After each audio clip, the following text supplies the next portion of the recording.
Welcome back to the Andrew Tate Show by GSMC Sports. Before the break in segment one, we were talking about Dak Prescott and the Dallas Cowboys. I tried to negotiate my salary to get closer to that $5 million mark, but I was unsuccessful during the break, so I'm going to have to keep working on that. We agreed on $65 a year, and that would work out perfect.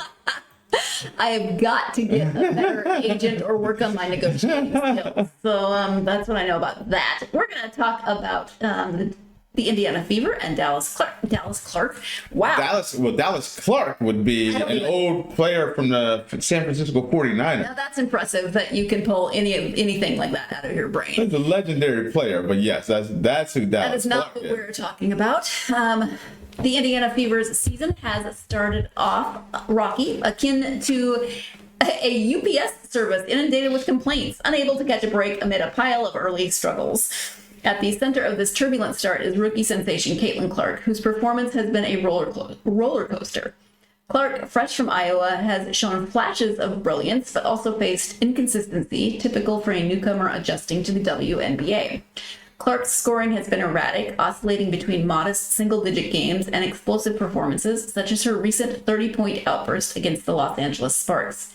Despite the Fever's 88-82 loss, Clark's stat line was impressive, adding 6 assists and 5 rebounds to her scoring spree. Post-game, Clark attributed her success to playing with an aggressive mindset, a promising sign for her potential to become a consistent offensive threat.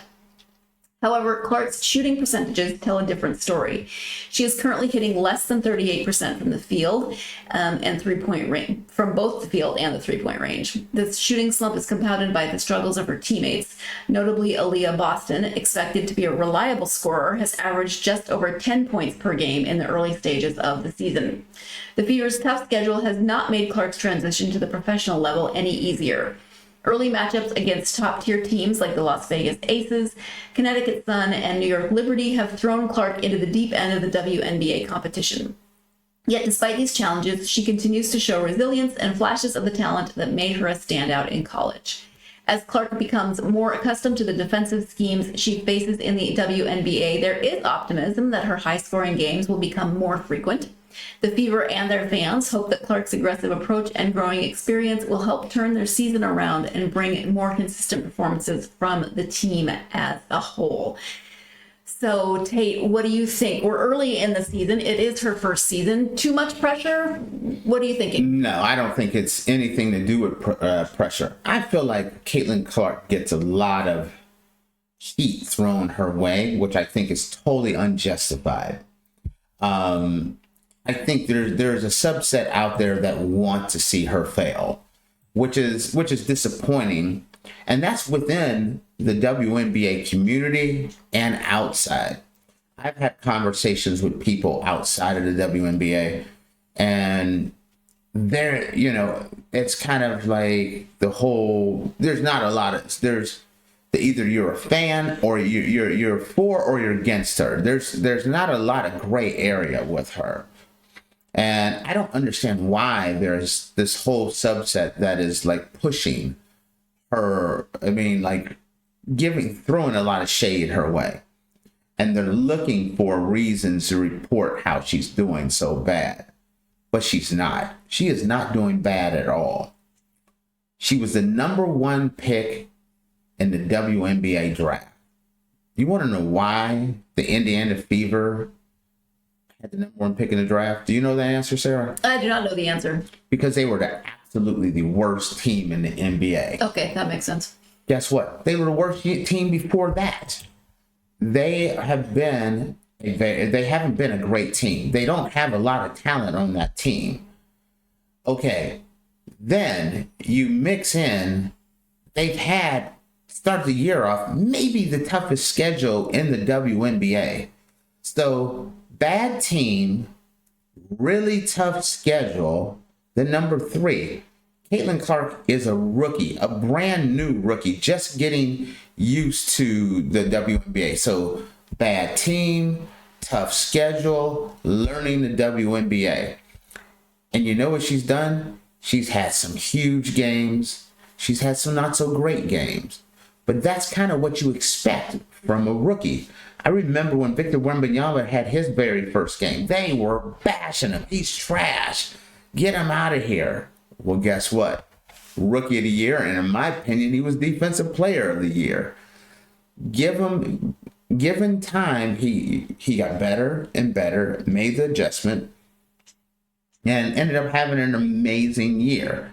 Caitlin Clark is no different.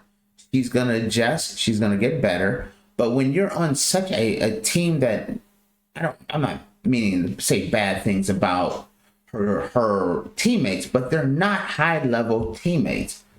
They're not shooting great. They're not just overall. They're just not a great team.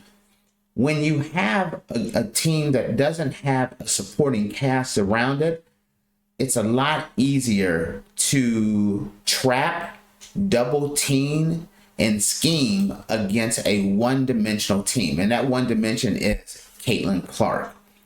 So it's easy to double Caitlin Clark. It's easy to box her in when there's no one else out there. The thing that made Caitlin Clark so good is the fact that, kind of like Jokic, if you double team Jokic will pass you to death. He can pass and find that open man. Well, Caitlin Clark, you double her, and that open person isn't very good. I mean, they're okay, but not great. She's Batman. She's going to be a future Batman. Give her a Robin, a Batgirl, a Chia Pet. Give her something that she can work with that can give additional scoring and take some of the pressure off of her. It's easy to scheme and shut Caitlin Clark down. If you're a decent coach and you're going into playing the Indiana Fever and you know they only have a one-trick pony, and that is Caitlin Clark, it is super easy to target that person, shut them down, and she's not going to have that spectacular year. She needs more help. That's not going to be this year. There's growing pains with being a number one pick means you are going to go to a bad team. So what you have to do is, they're going to be bad this year. It's actually a good thing for them. Let them be bad this year, because then you're in the number one pick in the WNBA draft next year, or you're one of the top 3 or 4 picks, and now you can partner Caitlin Clark with someone else that can kind of fit the role with them, and that's how they're going to build their team. They're going to make adjustments throughout the season. They're going to bring in new pieces next year, and she'll have a better year. As they add more pieces, the better she gets. When you come back next year, it'll be a different story. What I've seen is a woman that can perform, like we were just talking about here. She's already had a 30-point performance. She's had a number of 20-point performances. She's had some low games as well. That is normal. I don't have a problem with it. It does bring up an interesting point, though, because as you mentioned, number one picks often go to that worst team, and yet there's so many expectations. There is so much pressure placed on someone like Victor Wembanyama or Caitlin Clark, who have a reputation before they start playing, and they're playing in a completely new area. They're now, they've moved from college or where they were playing before to the NBA or the WNBA. That's a lot of hype and a lot of pressure for anyone to try to live up to. Absolutely it is. And I'm just looking something up here just to kind of give you an understanding of there. Victor Wembanyama. We all know he had a great year. Rookie of the year, could have been defensive player of the year. And what was his record? They ended up with 22 wins and 60 losses. They had the second worst record in the Western Conference. They were next to last behind the Trailblazers, which was they were behind by 1 game. Wow. Yeah, you can't expect one player to just magically turn everything around. Even when you have Victor Wembanyama, and we know he's a phenom. That means if you put a phenom on an incredibly bad team, they're still going to be a bad team. Caitlin Clark is a phenom on a bad team. She's going to have a similar year like Victor Wembanyama. But know what? Victor's going to get more players. They're going to get adjustment. They're going to draft more players. They'll be better next year. The same as Caitlin Clark. It's no different to me. Does that give you a little more perspective when I point out Victor Wembanyama? You know, rookie of the year, one of the top defensive players in the year in the league, and then you look at 22 and 60 was his record. Would you say his year was a bust? Because I wouldn't. I'd say he's exceeded expectations on an incredibly bad team, just like Caitlin Clark is exceeding expectations on an incredibly bad team. That's where I see it. Well, it'll be interesting to see as the season wraps up later in the year what people are saying then, you know, as she has progressed, and are they giving her that benefit of the doubt and with it? Yeah, she's gonna have. I mean, and that's one of the problems is there's so much expectation on her, and that's the thing. There was a lot of expectation on Victor Wembanyama, but Victor Wembanyama doesn't have the level of hate as well. I do feel like there's a lot of, I don't know if it's hate, jealousy, or what it is, but there are a lot of people that have very strong negative and positive feelings for Caitlin. And it's partially because it's kind of like they feel like she's getting too much attention where other women are not getting the same attention. Well, guess what? She's getting this huge attention. Ratings are through the roof.